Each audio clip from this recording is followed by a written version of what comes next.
ხო გუშინ გავრცელებული კადრები ძალიან მძიმე იყო და განსაკუთრებულად ბოლო დღეებში გორისში მომხდარი ინციდენტის შემდეგ ხო ყველას გაგვიჩნდა ის ძლიერი შიში და კრიტიკული მოსაზრებაც იმის შესახებ ხო არ გახდა საპოლიციო ძალადობა ნორმალიზებული და სისტემური და თუ ჩვენ ბოლო წლებში ქართული ოცნების მმართველობის დროს ძალადობას ძირითადად პოლიტიკურ ადგილებში ხედავდით პოლიტიკური ოპონენტების თუ კრიტიკული მოქალაქეების მიმართ და ჩვენ უმძიმესი გამოცდილება ძალიან ტრამატული გამოცდილება გამოვიარეთ 2024 წელს, როცა პოლიციამ მშვიდობიან შეკრებებს გაზაფხულზე და შემოდგომითაც მასობრივად არბევდა და დაკავებული შეკრების მონაწილეების მიმართ სასტიკ ძალადობას მიმართავდა დაფიქსირდა წამებისა და არაადამიანური მოპყრობის არაერთი შემთხვევა.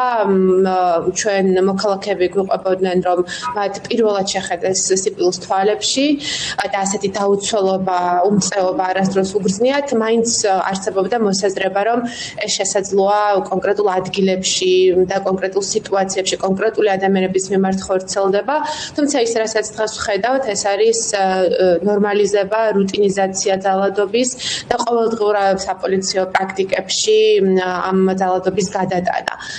და პრინციპში შეუძლებელია, რომ სხვაგვარად მომხდარიყო, ხო გასაგებია, რომ სისტემები ჯერ პოლიტიკურ მტრებს ანადგურებენ, მაგრამ ის ძალადობის ის ტექნოლოგია, რომელსაც ის იყენებს, საბოლოოდ უკვე მასობრივი გამოყენების ხდება და ის ჩვეულებრივ მოქალაქეებზეც გამოიყენება.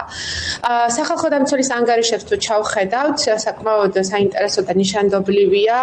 ომბუდსმენი ლაპარაკობს საეჭვო არაადამიანური მოპყრობის მძიმე შემთხვევებზე, დაახლოებით 300-მდე შემთხვევაზე 2025 წელს და 132 შემთხვევაზე 2024 წელს.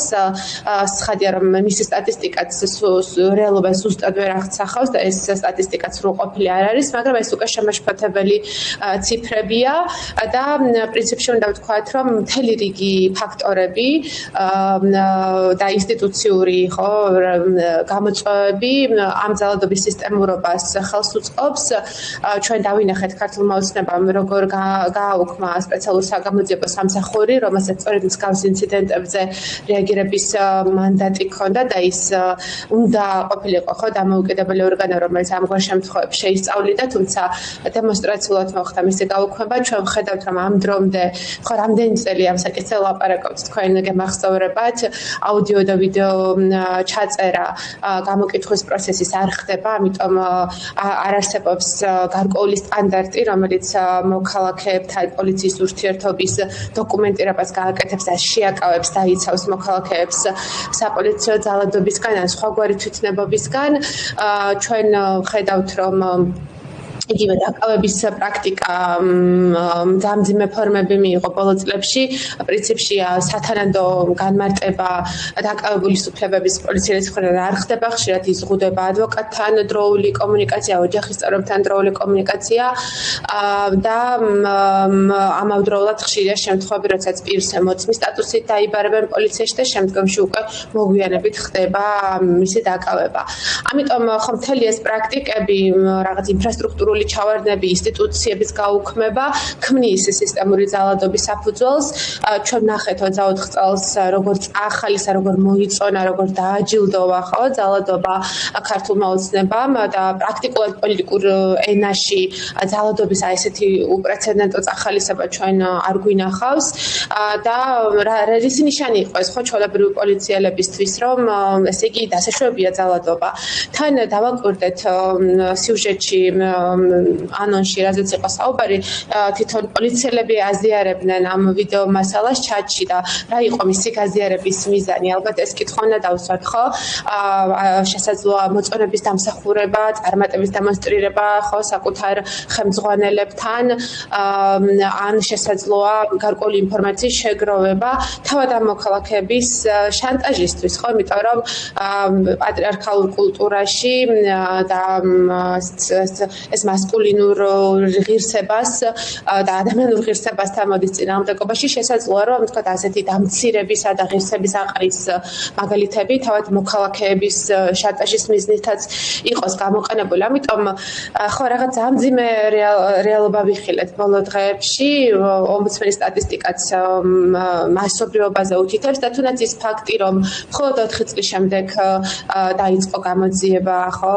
მხოლოდ 4 წელი ეს პოლიციელები რას აკეთებდნენ, კიდევ რამდენი ადამიანის ცემეს, ან რამდენი ადამიანი ის გამოდაიწყო 4 წლის შემდეგაც გამოძიება, რაკნეს ემდგომებმა ძალიან ბევრი კითხვა ჩნდება, ხო? ამ პოლიციელებს ხო ემდგომებიც ყავდათ და საერთოდ რამეს უპასუხეს დღეს ოცნების წარმომადგენლება, როგორ აღიქვა, რა კითხვები დარჩა?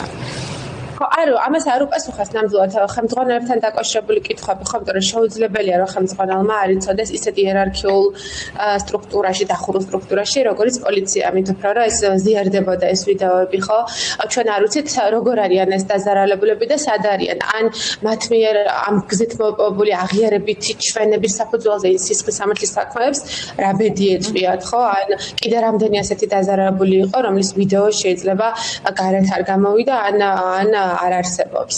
ამიტომ ხო ეს კითხვები რა თქმა უნდა, ამ კითხვებზე პასუხი რა თქმა უნდა ქართულ ოცნებას არ გაუწია და რაც ყველაზე მნიშვნელოვანია, თუ ქართული ოცნება აპირებს ხო რაღაც დღეს იმ ძალიან ცენტრალურ ბრალდებას რაც არის, რომ ეს არის ძალადობრივი სისტემა და ძალადობრივი რეჟიმი, თუ მას უნდა რომ რაღაც ხვანაირად აჩვენოს, მაშინ მან მთელი რიგი ინსტიტუციური და სისტემური ცვლილებები უნდა გაატაროს, უკან დახევების სიტყვა რეფორმას ვეღარც გამოვიყენებს. ხო, იმისთვის რომ საპირისპირო აჩვენოს, მათ პირველ რიგში 24 წლის გაზაფხულის და შემოდგომის მასობრივი ძალადობის ფაქტებზე პოლიციელები უნდა დასაჯოს. ამიტომ არაფერი სხვა ინდივიდუალური იზოლირებულ შემთხვევებზე ეს გამოხმაურებები და კონკრეტული პირების დაკავება ნამდვილად არ ადასტურებს იმას, რომ ეს რეაგირება სათანადოა და სამართლიანია.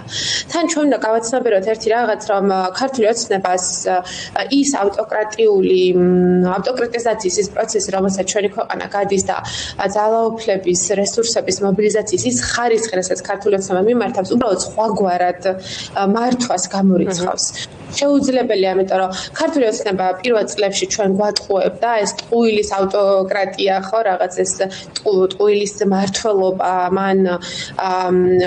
მართლობას მან კარგად გაართვა თავი და რამდენი წელი, ხო, სხვა ჯგუფები აი ამ ტყუილის მანქანის ქვეშ მაინც ვიჯერებდით, რომ ყველაფერი ცუდად არ იყო ქვეყანაში, რომ კიდე რაღაც ჩანსები არსებობდა, მაგრამ უკვე ჩვენ ხედავთ, რომ 2024 წლიდან ის რეპრესიულ ტყუილიდან რეპრესიის ავტორიტარიზმზე გადავიდა, ხო, და მას საპოლიციო ძალადობა სწორედ დაშინებითა და საპოლიციო ძალით მოქალაქეების კონტროლი სჭირდება საკუთარი არსებობისთვის, ანუ ეს რაღაც ეგზისტენციის რეჟიმს აღარ აქვს და არ აქვს არანაირი ეფექტური კონტროლის მექანიზმი ან ნება, რომ უკან დახევა, უკან დაიხიოს ან რამე გაუმჯობესოს, ამიტომ ამ მედლის მეორე მხარეც ხადია, რომ ყოველთვის დაბალანსებას ისინი ცდილობენ პროპაგანდით და ერთგვარად სახელმწიფო პოლიტიკის რანგში აყვანილი ეს უპასუხისმგებლობა, ხო, პოლიტიკური სტრატეგია არის ამ რეჟიმის, რომ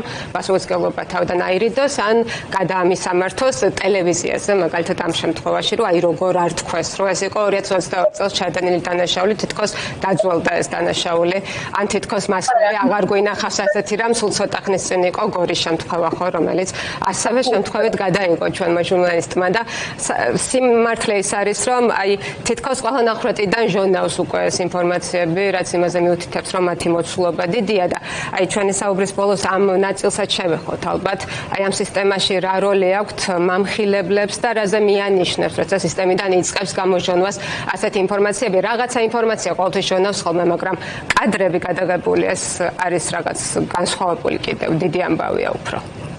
ხო, იცით, იმაზეც დავასრულებ, რომ გარკვეულწილად ეს პროპაგანდა იყო და არის ეფექტური, მოქალაქეების ნაწილი რჩებიან, ვინც აი ტყუილის აპარატის ქვეშ ექცევა და გავლენის ქვეშ ექცევა, მაგრამ ამავდროულად მათ იმდენი შეცდომები დაუშვეს, იმდენი ტყუილები თქვეს, იმდენი პარადოქსები, წინააღმდეგობებით არის სავსე მათი რიტორიკა, რომ უკვე ეს პროპაგანდის ეფექტურობა და ეფექტიანობაც მცირდება.